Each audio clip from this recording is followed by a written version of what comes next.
custody judge asks for doctor's recommended dosage because I'm a medical marijuana holder. Is that allowed? I'm Tulsa Attorney James Wirth, and that's the question that we have. We have somebody who is going through an Oklahoma court dealing with a custody battle with the other parent, and he is a medical cannabis, a medical marijuana card holder, and the judge is requesting that he get some sort of prescription or note or report from the doctor recommending a specific dosage, and is that allowed? So first off, we want to go to what the statute does provide. And this goes back to when the people of the state of Oklahoma passed a petition to get medical marijuana in the state of Oklahoma. It is statutorily found at Title 63, Section 425, and this is subsection D, and it says, no licensed medical marijuana patient shall be denied custody or visitation or parenting time with a minor child, and there is no presumption of neglect or child endangerment for conduct allowed under this law unless the behavior of the person creates an unreasonable danger to the safety of the minor child.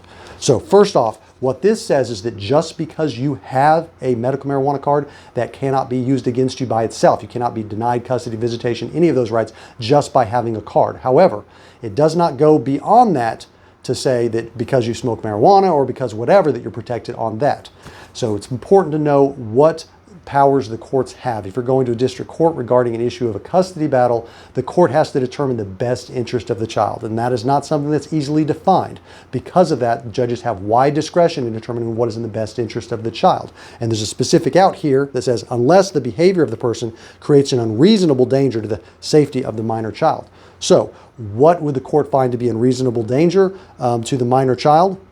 That is open to discretion by the courts, and we've seen judges be very different on these. Some, no matter what the law says, they're very strict on medical marijuana card holders. Other ones don't even get in it. Like I've got 1,000 cases on my docket today. You're telling me somebody has a medical marijuana card. I don't care about that. If you've got something serious, give me something serious. I'm going to ignore that. We get the full spectrum on that. But what the law provides is just having a card is not enough, which means it then goes to how is the person using the card? How does that affect the child? How does that affect the best interest? In this case, we've got a judge that's looking for dosage recommendations from the doctor. And as this person is telling us in their note when they made this question, it's like, the doctor couldn't provide me that, said they've never even heard of that, and that's the case. Nobody's providing recommendations. However, it sounds like the judge is maybe familiar with the statute, looking at the statute, and wants to determine what the medical provider believes is a reasonable amount, so he can know what an unreasonable amount is to see if the person is creating unreasonable danger.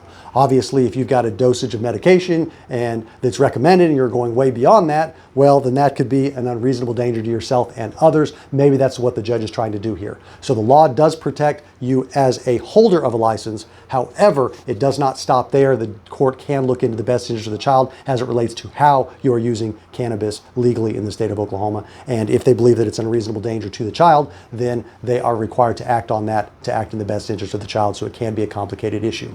Therefore, you're probably going to want to talk to an attorney more specifically about all the facts in your case to get legal advice for your case specifically. So if you want to talk to an attorney at my office about that confidentially, you want to go online to makelaweasy.com.